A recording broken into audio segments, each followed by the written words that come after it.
Olá a todos e bem-vindos ao Sem Rastros. Eu sou a Luciana e aqui eu conto história de pessoas desaparecidas. Por 14 anos, o caso de Jéssica ficou em aberto. Por 14 anos, o caso teve um suspeito número 1. Um suspeito que foi levado ao tribunal, mas teve o julgamento anulado por erro da polícia. 14 anos depois, o caso volta a ser investigado com pistas que vêm de uma fonte considerada na maioria das vezes duvidosa, de dentro da prisão. Sejam mais uma vez bem-vindos ao Sem Rastros. Hoje eu conto a história de Jessica Deschan.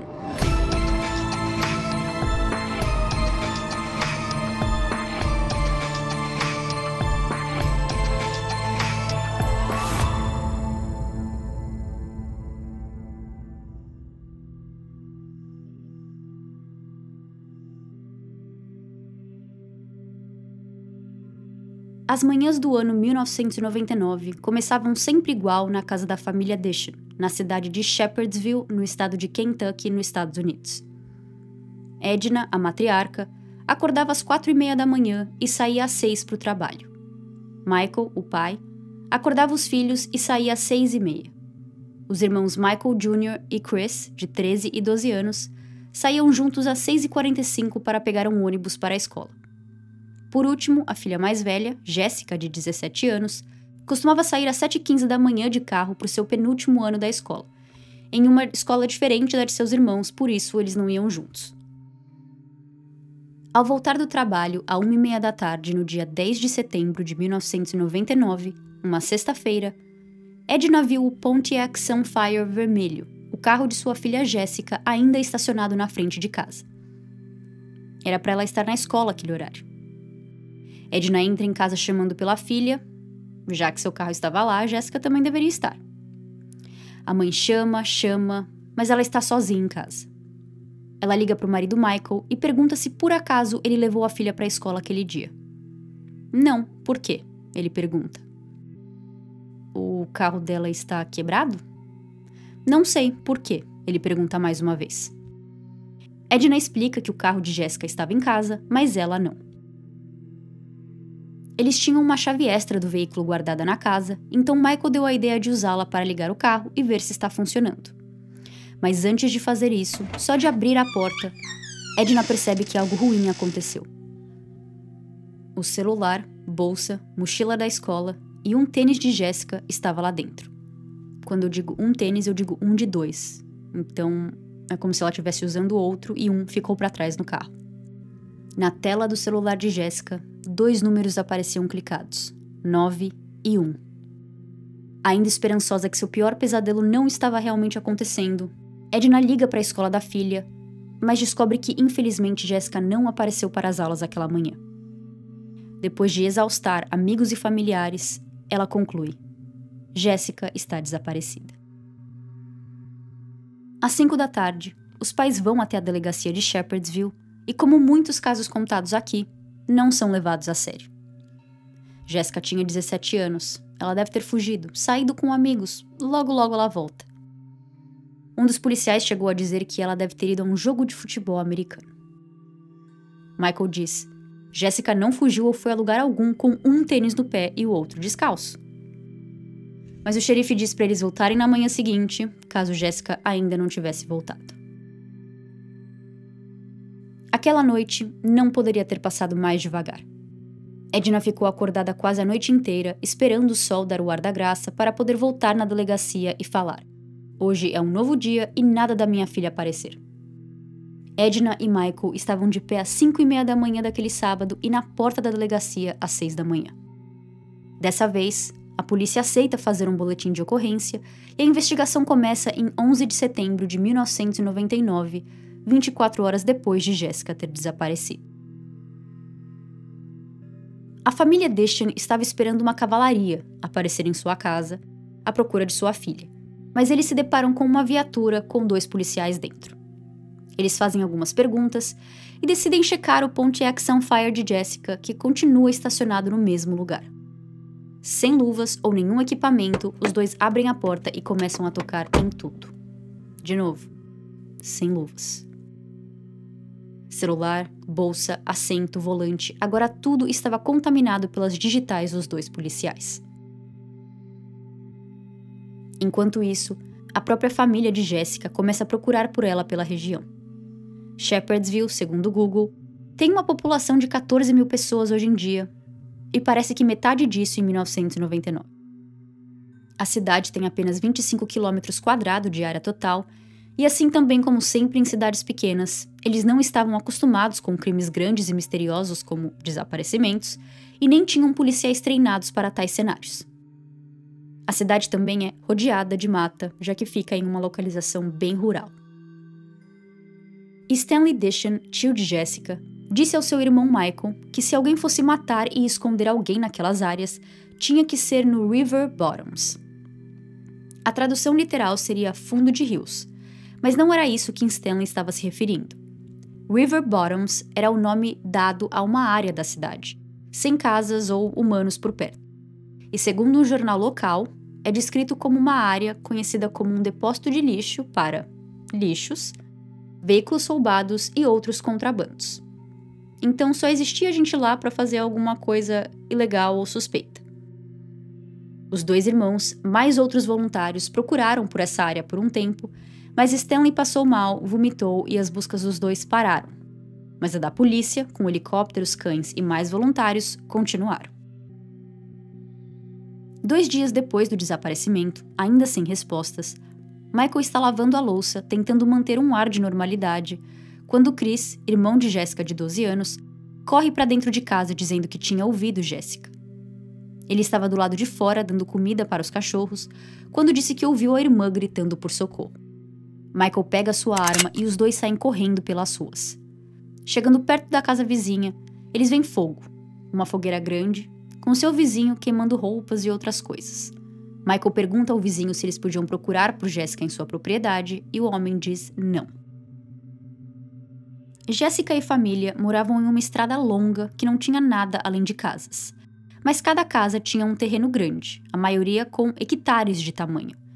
Então elas eram bem separadas uma das outras. A casa de Jessica em si era lado a lado da casa da família Brooks. Os dois terrenos ainda eram bem grandes, mas em um dos lados as casas se encontravam. As duas famílias eram amigáveis, e até tinha alguém da família de Michael Dishon que era casado com alguém da família Brooks, mas eles não eram próximos, do tipo que passava eventos juntos nem nada. Mesmo assim, aquele era um momento delicado. Todas as outras casas ali perto tinham deixado Michael e ou a polícia procurar por Jessica em suas propriedades, menos David Brooks, de 43 anos, que morava colado aos Dishon. Por quê? Michael se perguntou. Ele liga para a polícia, conta sua história, e os detetives aparecem com cães farejadores na casa de David para fazer uma busca. Os cães apontam para a fogueira. Lá eles encontram 2 pares de luva com cheiro de decomposição nelas. A pedido de Michael, o FBI também foi chamado para ajudar nas buscas. Michael não achou que a polícia de Shepherdsville estava fazendo um bom trabalho e queria os chefões envolvidos. O FBI coletou o carro de Jessica como evidência na segunda-feira, 13 de setembro, e junto à família, ofereceram quase $20 mil de recompensa por pistas no caso de Jessica.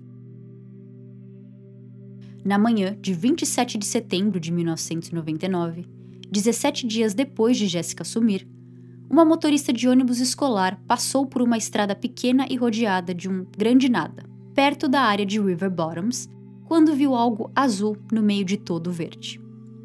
Ela continuou seu percurso para o trabalho, mas ficou pensando naquilo o dia inteiro e concluiu em sua cabeça que o que tinha visto era uma calça jeans.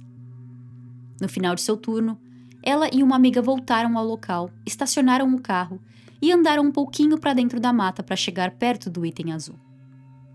Era um corpo. A polícia foi chamada, e por mais que não fosse possível confirmar ali na hora que era a Jessica, pois seu rosto e corpo estavam muito decompostos, todos assumiram que era ela e foram até a casa dos Dishon para dar a notícia. Edna desmaiou com a notícia de que sua filha estava morta. Mas quando acordou, disse: "Falem agora na minha cara que a minha filha fugiu." Ela estava brava, mas se compôs e aceitou a árdua tarefa de ir reconhecer o corpo no local onde este foi encontrado. Michael, o pai, disse que não conseguiria ver a filha morta. Não era possível reconhecê-la pelo rosto, mas Edna a reconheceu pela tatuagem de borboleta que ela tinha na cintura e joias que estava usando. Ela confirmou o corpo oficialmente para a polícia como sendo de sua filha, Jessica Deschen. Com a área investigada, foi descoberto que o corpo foi colocado ali de propósito para ser encontrado. A polícia conseguiu concluir isso porque aquela área já tinha sido procurada por eles e voluntários e Jessica não tinha sido vista. Eles conseguiram determinar o local onde Jessica estava escondida primeiramente, apenas a uns 5 metros de distância de onde ela foi achada. Esse local inicial não era visível da estrada, mesmo sendo apenas 5 metros mais longe. Já o segundo sim, tanto que ela foi encontrada. A polícia também concluiu que o corpo tinha sido movido no máximo 18 horas antes, com o objetivo de ser vista por carros passando. Mesmo sendo uma estrada pequena, era consideravelmente usada por pessoas para irem e virem entre as cidades de Shepherdsville e Mount Washington. Na autópsia, mais detalhes surgiram.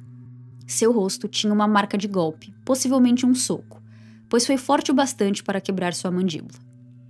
Um de seus pés tinha sido amputado, provavelmente por animais na área, mas alguns de seus dedos das mãos pareciam ter sido cortados também.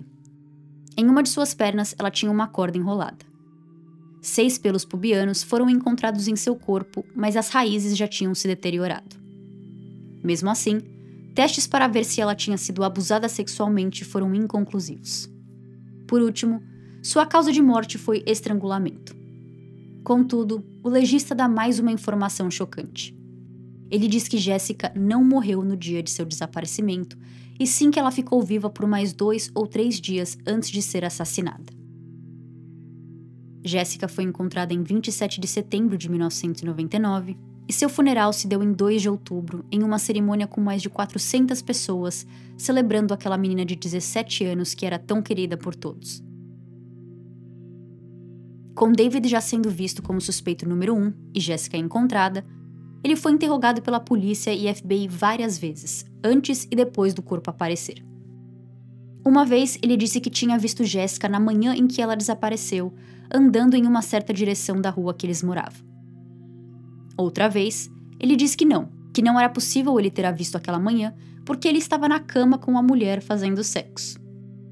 A esposa dele foi entrevistada e disse que eles não tinham tido relações sexuais aquela manhã e que ele não estava na cama com ela. A polícia fez o teste de polígrafo com David, no qual ele não passou. David chegou a fazer 6 polígrafos, 4 deram que ele mentiu e 2 inconclusivos. Além disso, semanas depois do corpo ser descoberto, a família Deschen estava recebendo ligações desagradáveis, trotes. Com o identificador de chamadas, foi descoberto que os autores das ligações eram os irmãos Brooks, David e Joseph. Eles foram presos em outubro, mas são liberados 2 dias depois por fiança e ordenados a ficarem longe e sem contato de seus vizinhos. Em dezembro de 1999, depois de colher 63 itens como evidência no corpo de Jessica e no local onde ela foi encontrada, a polícia anuncia que eles conseguiram achar apenas um DNA válido. Eles já sabiam que era um DNA masculino e agora começaria a parte de tentar combinar com suspeitos. As primeiras pessoas a terem seus DNAs coletados foram os irmãos Brooks. Em janeiro de 2001, quase 1 ano e meio depois do crime, um grande júri é composto e mostrado provas contra David e Joseph Brooks, principalmente contra David. Eu já expliquei aqui, mas explicando de novo, grande júri é diferente do júri que fica lá sentado ouvindo a acusação e defesa discutirem se o réu é culpado ou não. O grande júri vem antes disso e são eles que decidem se existem evidências suficientes para um julgamento ir para frente. Então, se eles decidem que não, por exemplo, o segundo tipo de júri nem acontece. Nesse caso, o grande júri determina que existe sim provas o bastante para um julgamento e David e Joseph são presos também em janeiro de 2001. David é preso por assassinato, sequestro e adulteração de provas, podendo pegar pena de morte se considerado culpado pelo assassinato. Joseph é preso por adulteração de provas e cumplicidade. O julgamento de David é inicialmente marcado para agosto de 2002, mas é adiado para janeiro de 2003. Durante todo esse tempo, ele ficou preso, pois David e sua família não tinham dinheiro para pagar a fiança, que era de $100 mil. Quando o julgamento começou, a acusação mostrou ao júri suas provas contra David. Ele tinha mudado de história várias vezes sobre se viu ou não Jessica. Em uma entrevista feita antes do corpo ser encontrado, o FBI perguntou: "E se a gente achasse Jessica com suas digitais nela?" David respondeu: "Se você achar minhas digitais, eu tenho que admitir." Ele estava queimando roupas em uma fogueira em seu terreno e luvas com cheiro de decomposição foram encontradas. No mesmo dia em que Jessica desapareceu, David alugou uma máquina de limpar carpetes de seu mercado local, ação que foi vista pelos detetives como uma maneira dele limpar possíveis evidências de um crime. Cabelos dentro dessa máquina e uma corda na fazenda foram encontrados e coletados como evidência. A polícia disse que esses itens eram similares ao cabelo de Jessica e a corda encontrada enrolada na perna dela. Agora era a vez da defesa apresentar seus argumentos, e eles tocaram em ponto por ponto, com a questão principal sendo a incompetência da polícia de Shepherdsville com essa investigação desde o começo. Primeiro, que as entrevistas da polícia com David não tinham sido gravadas em câmera ou áudio. Segundo, o carro de Jessica, que foi revistado sem luvas pelos policiais, tinha sido tocado também por amigos, familiares e até um repórter de TV. O carro só foi lacrado e levado como evidência na segunda-feira, após o desaparecimento, quando o FBI entrou em cena. Antes do carro ser levado, a polícia local chegou a colocar uma fita amarela erroneamente em volta de um outro carro, pensando aquele ser o de Jessica. Quando o Pontiac foi apreendido pelo FBI, testes mostraram que o veículo tinha mais de 30 digitais diferentes e nenhuma podia ser identificada com precisão. Continuando, é dito no julgamento que um detetive novato chegou a ir inspecionar o carro de Jessica na própria sexta-feira quando ela desapareceu. Ele acreditou estar lidando com um desaparecimento involuntário, ao ver que Jessica deixou seu celular e um sapato para trás, e ligou para o seu chefe, Charles Mann. Charles trabalhava como detetive há 13 anos em 1999. O turno dele já tinha acabado naquela sexta-feira, então ele se recusou a ir à casa de Jessica. O novato ligou uma segunda vez e Charles de novo se recusou a ir ver o carro e investigar o crime em si naquele dia. Lembrando que Edna e Michael só conseguiram reportar o desaparecimento de Jessica no dia seguinte, no sábado. Contudo, Charles também não foi na casa deles no sábado porque ele não trabalhava de sábado. Vários relatórios e vídeos de entrevistas com família e amigos de Jessica desapareceram quando as pistas estavam sendo trocadas com o FBI, e a defesa mostrou que a polícia se mostrou pouco interessada em ligações e pistas que chegaram sobre avistamentos de Jessica. Como em muitos casos de desaparecimento, pessoas acreditavam ter visto Jessica em diferentes datas e lugares e comunicaram à polícia sobre. E esses não mostraram interesse e não foram atrás de saber mais, sempre com um foco claro em David Brooks. Por último, na lista de incompetência da defesa, uma perna de Jessica foi catalogada como evidência, mas a polícia não colocou o membro em uma sala com ar-condicionado. Na terceira semana de julgamento, o detetive Charles Mann é chamado para depor e tanto a acusação quanto a defesa fazem perguntas a ele. A defesa queria que Charles explicasse o porquê o foco em David desde o começo, por que não foram atrás de outros suspeitos, por que não investigaram mais a fundo os tais avistamentos. Por exemplo, alguns amigos tinham dito que viram Jessica na noite antes de desaparecer com 2 meninos da área conhecidos por venderem drogas e a polícia não procurou saber mais sobre. Então por que, detetive? O advogado de defesa pergunta. Por que você insiste no meu cliente? Você e seu time não fizeram um bom trabalho, perderam evidências, você particularmente não estava interessado no caso desde o começo, já que você nem se deu ao trabalho de ir à cena. Então me diga, qual o motivo de David ser seu principal suspeito? Charles responde. Ele não passou em seu teste de polígrafo.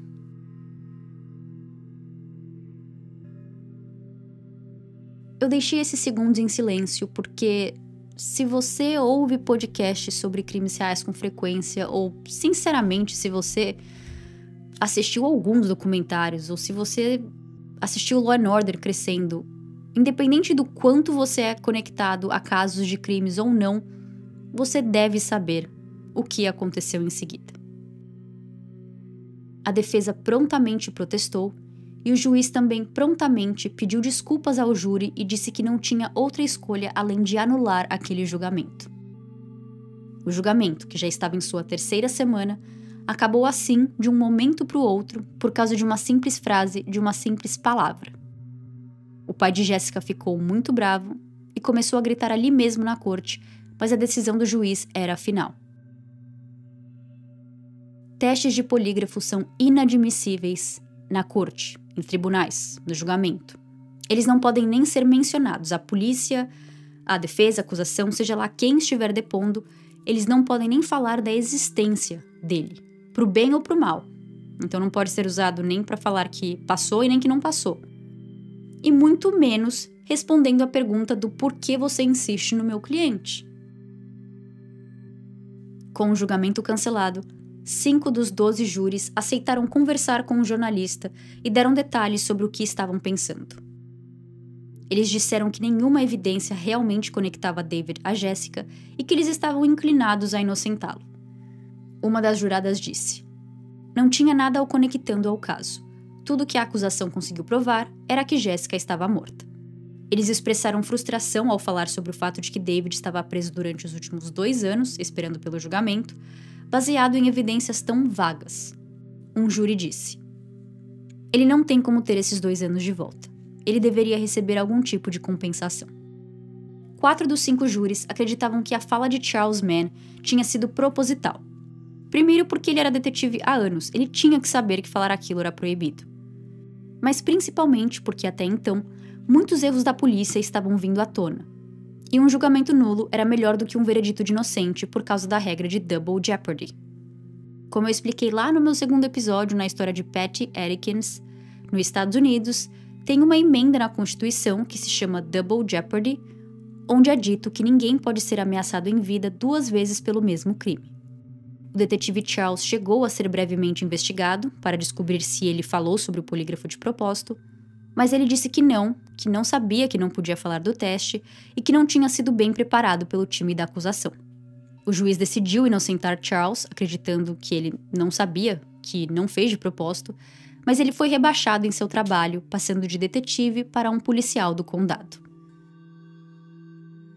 Bom, além disso, as provas que a acusação tinha eram, nos melhores dos dias, circunstanciais.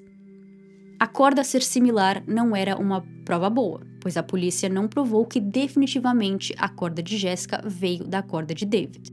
As luvas, com cheiro de decomposição em sua fazenda, podia ser de animais e não de humanos, os júris acreditavam.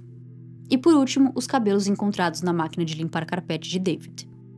A análise forense de cabelos sem raiz, isto é, sem DNA, é tão infundada quanto o polígrafo, mas ao contrário do polígrafo, alguns lugares ainda aceitam esse tipo de argumento em julgamentos.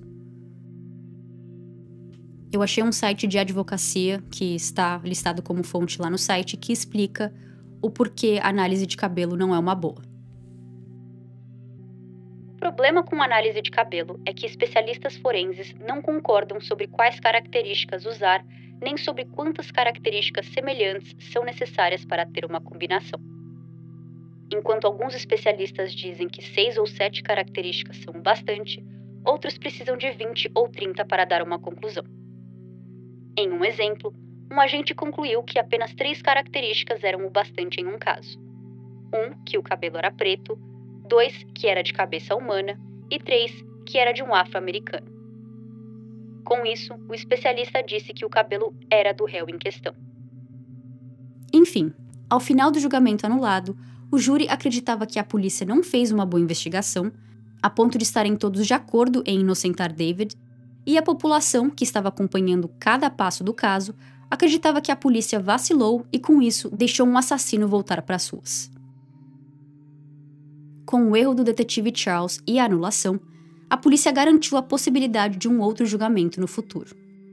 David foi solto em fevereiro de 2003, depois de 25 meses na prisão, e um segundo julgamento foi marcado para novembro de 2003.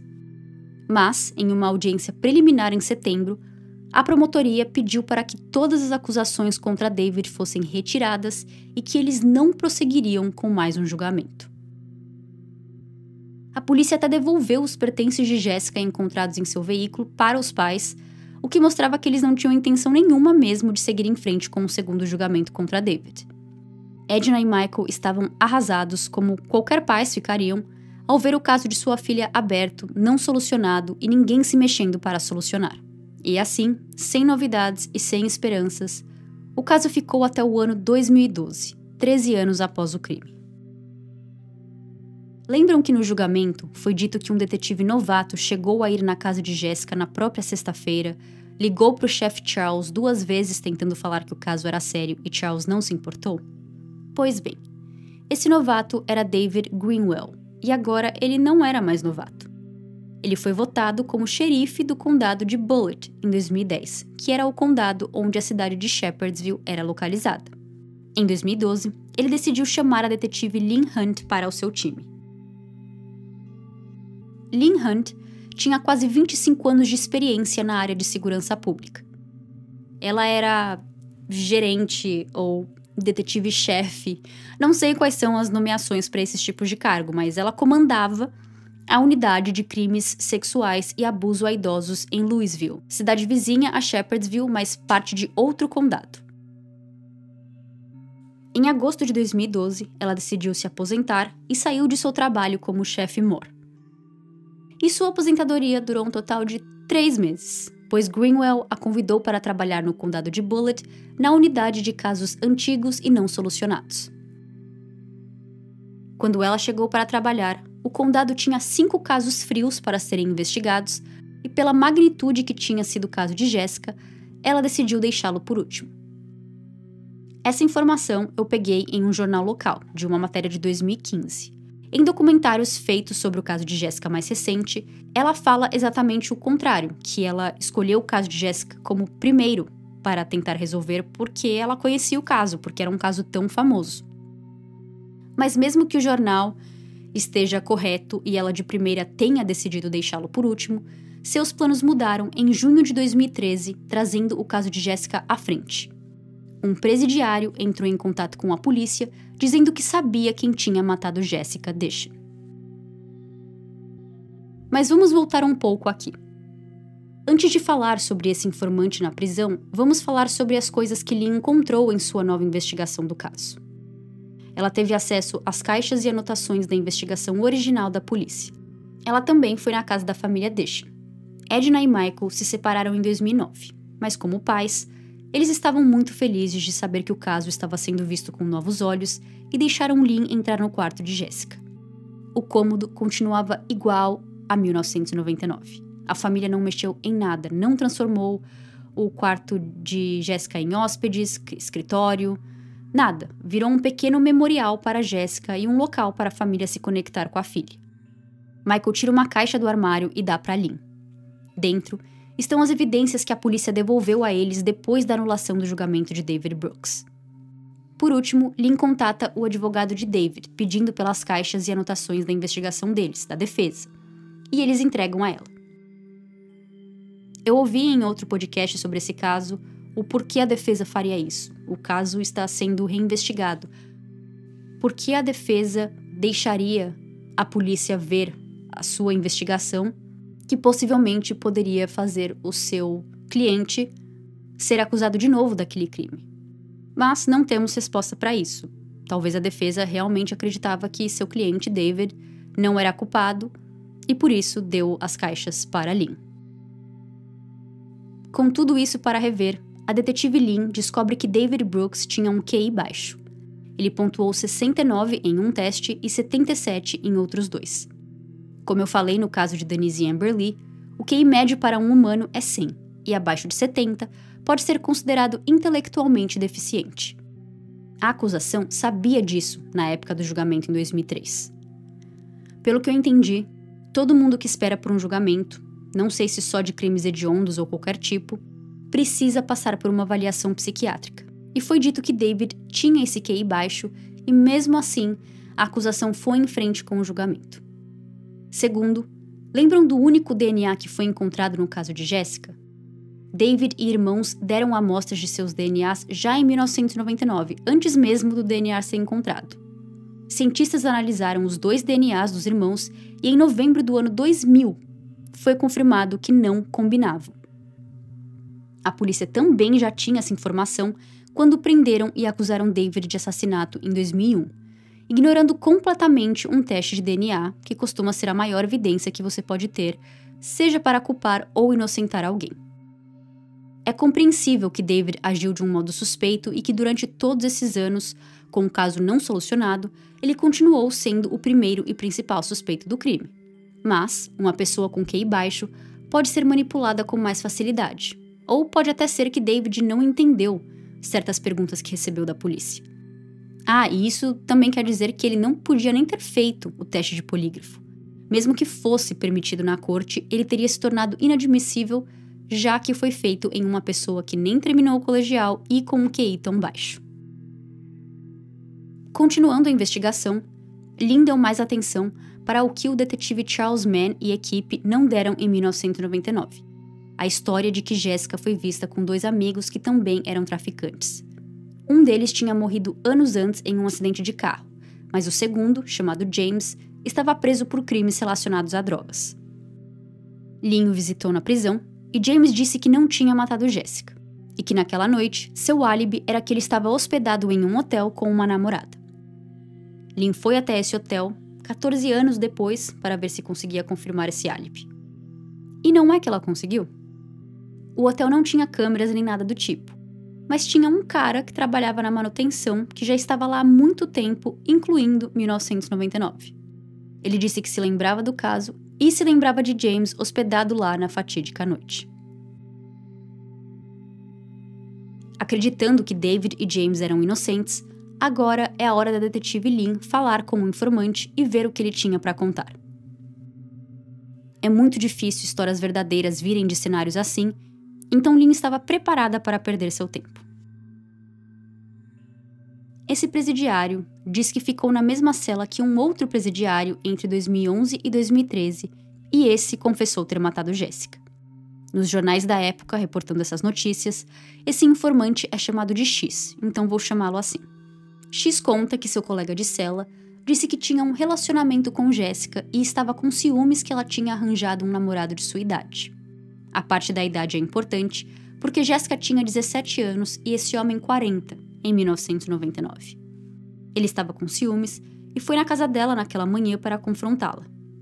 Eles começaram a brigar, ele a levou para um celeiro onde a prendeu por alguns dias, não se sabe exatamente quantos dias, e então estrangulou aquela vadia. Abre aspas, fecha aspas, pois essas foram suas palavras, segundo X. O suspeito disse que a estrangulou com um cachecol e cortou seus dedos para que, quando ela fosse encontrada, a polícia pensasse que o crime fosse relacionado a drogas, gangues ou cartel. A história do informante condizia com o que tinha acontecido com Jessica e ele parecia ter detalhes e cronologia que não foram divulgados na imprensa. Então, ao final da entrevista, Lynn estava convencida de que estava muito perto de fechar esse caso. Ela pergunta: Ok, quem era esse colega de cela que confessou o crime para você? X responde: Stanley Dishon, tio de Jessica. Ninguém, até então, tinha sequer olhado para Stanley como suspeito, o que fez essa parte da investigação completamente nova para Lynn. Ela começou do começo, procurando saber de tudo sobre a vida dele. Stanley Dishon morou com seu irmão Michael e sua família entre 1989 e 1996, onde Jessica tinha entre 7 e 14 anos. Parece que o abuso sexual de Stanley com a sobrinha começou em algum momento quando moravam juntos, mas continuou depois que ele se mudou, pois Jessica nunca contou para ninguém que seu próprio tio estava a estuprando. E ela não tinha sido a única familiar que ele abusou. Foi descoberto que, no total, ele tinha abusado de 6 familiares, 2 meninos e 4 meninas, incluindo Jessica. Uma dessas vítimas, agora adulta em 2013, desmaiou quando a detetive Lynn apareceu em sua porta perguntando se ela já tinha sofrido abusos nas mãos de Stanley Dishon.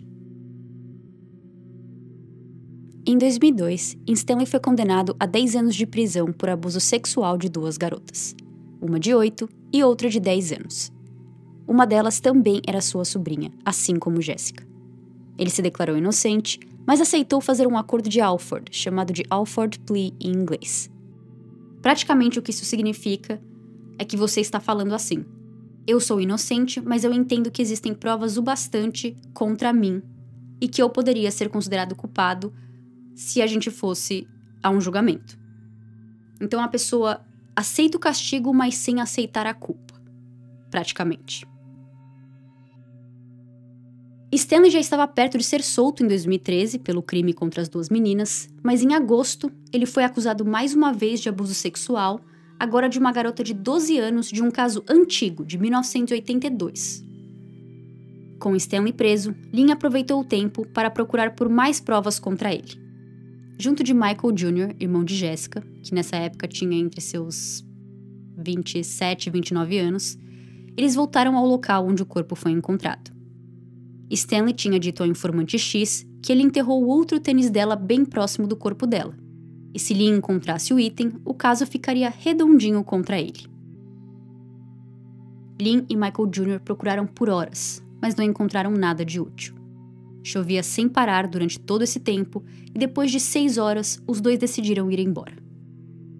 No caminho, Michael Jr. aponta para um terreno e comenta que ele e Jessica frequentavam aquele espaço no passado, pois era um local onde adolescentes costumavam se encontrar e fazer festinhas.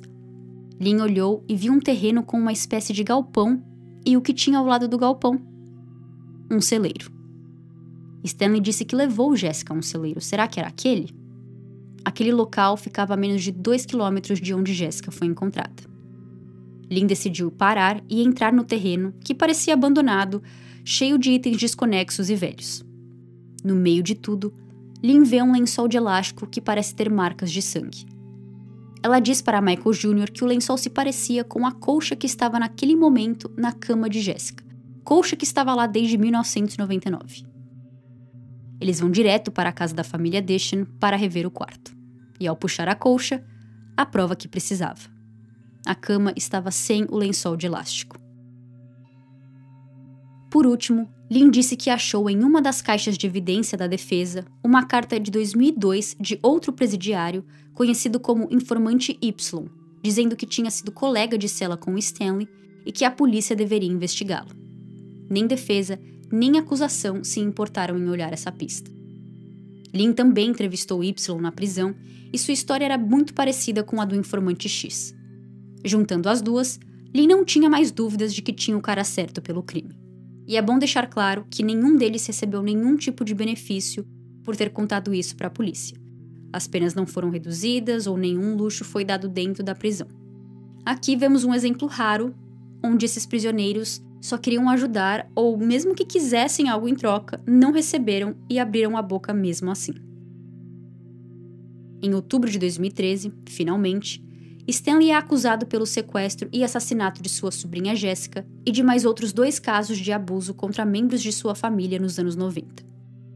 Ele se declarou inocente para ambos e disse que estava trabalhando no dia que Jessica desapareceu.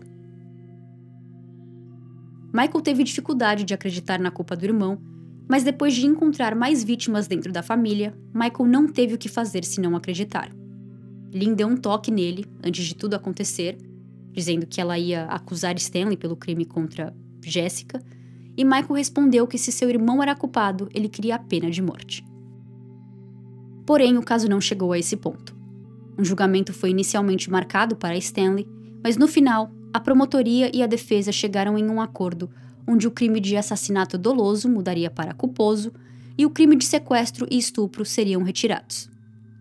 Stanley aceitou o acordo, que mais uma vez veio no formato de Alford Plea, onde não tem admissão de culpa, mesmo com ele aceitando o castigo. Ele foi sentenciado a 20 anos de prisão, com direito de pedir por liberdade condicional depois de uma certa quantidade de anos servido. O acordo envolvia um total de 10 acusações, então foram 20 anos totais. Muitas pessoas não gostaram de saber que ele estava praticamente sendo punido 2 anos por cada crime, incluindo um de assassinato, principalmente pelo quanto o caso ficou famoso e clamava por justiça. Mas esse foi também um pouco do motivo pelo qual o time de acusação resolveu oferecer um acordo. A investigação primária da polícia em 1999 foi, em termos simples, ruim. Eles quase prenderam um homem inocente pelo crime, perderam provas, não catalogaram evidências corretamente, ignoraram resultados de DNA, um detetive experiente falou de polígrafo no julgamento anulado, e por aí vai. Se Stanley tivesse um bom time de defesa, ou se apenas um júri tivesse dúvidas de sua culpa, ele poderia sair livre ou acabar de novo em anulação.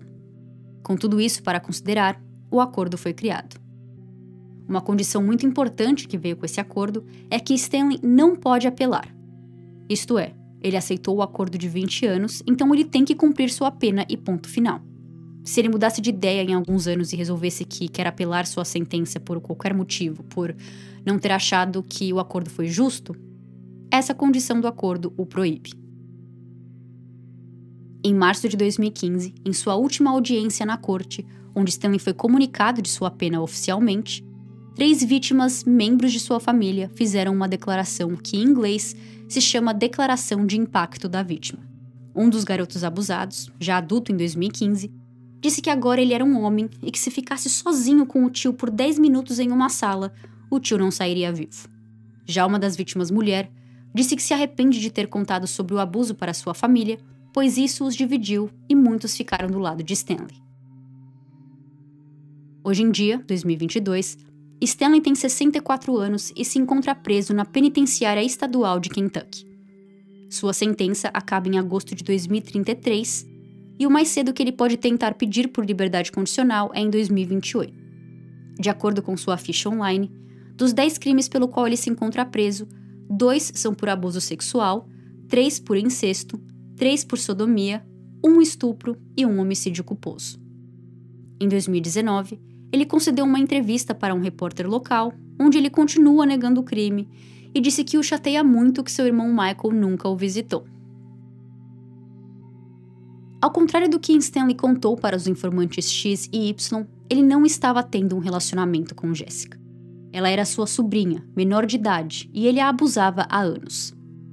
Em 1999, com esse novo namorado, Jessica começou a se distanciar de Stanley e, na briga na frente de sua casa em 10 de setembro, ela ameaçou contar o que ele fazia com ela para o namorado.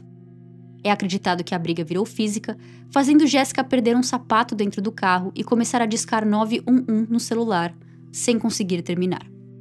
Ele deu um soco em sua mandíbula, a quebrando, e talvez fazendo Jessica desmaiar também.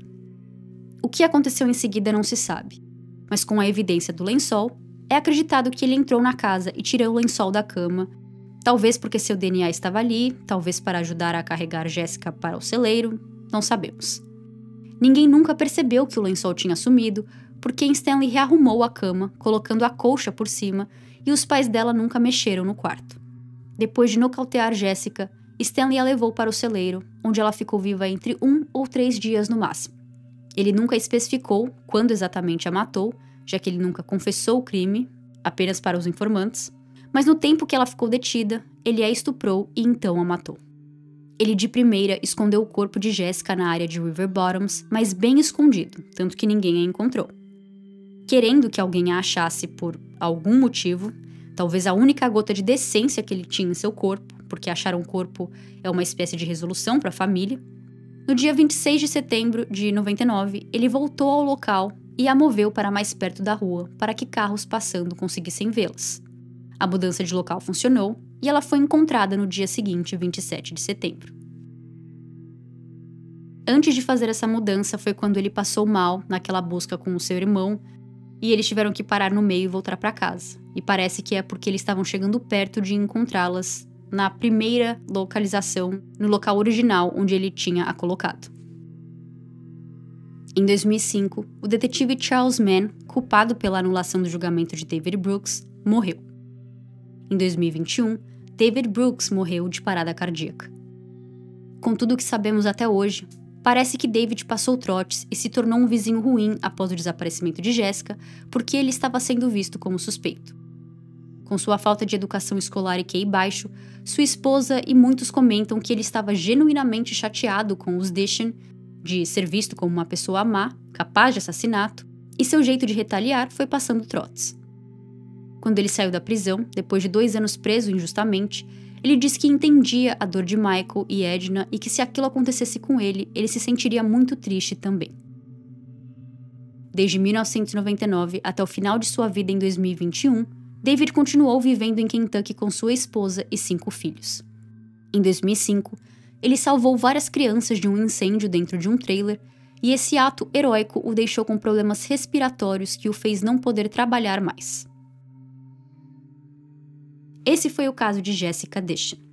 Mas antes de terminar, eu gostaria de fazer alguns comentários sobre coisas que apareceram na história e depois parece que foram esquecidas. Primeiro, o DNA. A polícia fez a análise do DNA contra David e Joseph Brooks, que não combinaram, mas eu não ouço mais falar do DNA quando chegou a hora do Stanley. Então eu não sei se eles perderam a evidência desde então, ou se o DNA não combinou com o de Stanley, ou se eles nem chegaram a ver isso porque as outras provas eram bastante. Eu só sei que eu não achei nada definitivo de que o DNA foi analisado contra uma amostra da de Stanley e foi combinado ou não. Segundo, a parte da história onde o irmão mais novo de Jessica, Chris, ouve ela gritando socorro quando estava alimentando os cachorros dias depois dela desaparecer. Também não temos explicação para isso. Parece que foi apenas coisa da cabeça dele. Ele provavelmente queria muito que a irmã voltasse, provavelmente estava pensando nela, e por isso a ouviu. O celeiro era perto, 2 quilômetros, de onde ela foi encontrada, mas era uns 12 quilômetros da casa dela. Então, não acho que, caso ela ainda estivesse viva aquele dia, né, se foi entre 3 dias, que ela possivelmente ficou viva, duvido que um grito viaje tão longe. Então, parece que foi coisa da cabeça dele.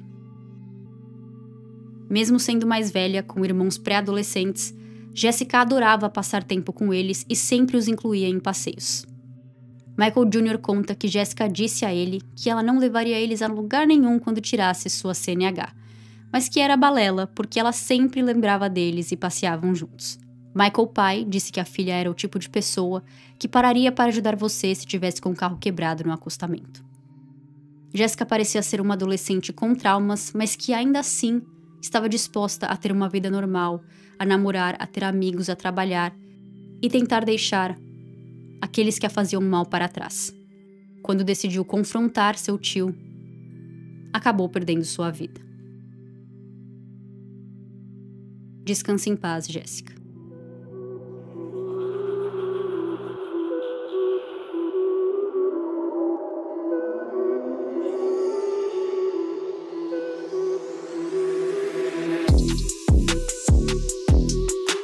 Este episódio foi escrito e narrado por mim, Luciana, e editado por André Serrano. Para fotos e fontes, entre no Instagram, @semrastrospodcast, ou no website www.semrastrospodcast.com. Para episódios extras, apoie o podcast pela Aurelo ou pelo Patreon se você não mora no Brasil. Até o próximo episódio. Tchau, tchau!